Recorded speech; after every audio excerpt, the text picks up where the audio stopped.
નમસ્કાર દર્શક મિત્રો, આપ જોઈ રહ્યા છો વિક્રમ ન્યૂઝ. હવે જોઈએ અગત્યના સમાચાર. ગાંધીધામના સુંદરપુરીમાં કોમ્યુનિટી હોલનું ભૂમિપૂજન કરવામાં આવ્યું હતું. દીનદયાળ પોર્ટ ઓથોરિટી દ્વારા CSR ફંડમાંથી વિવિધ લોકોપયોગી સુવિધાઓ ઊભી કરવામાં આવી રહી છે.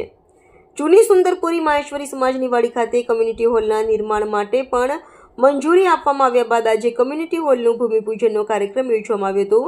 આ કાર્યક્રમ કચ્છના સાંસદ વિનોદભાઈ ચાવડાના અધ્યક્ષસ્થાને તેમજ ગાંધીધામના ધારાસભ્ય માલતીબેન મહેશ્વરીની ઉપસ્થિતિમાં દીનદયાળ પોર્ટ ઓથોરિટી કંડલા દ્વારા CSR ફંડમાંથી ₹15 લાખના ખર્ચે મંજૂર કરવામાં આવેલ.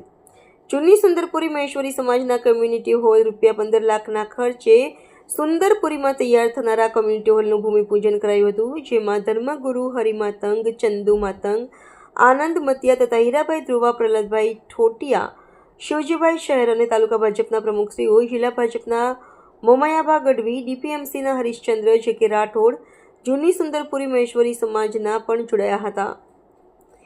રિપોર્ટર ભરત ઠાકોર, અભિક્રાઇમ ન્યૂઝ, કચ્છ.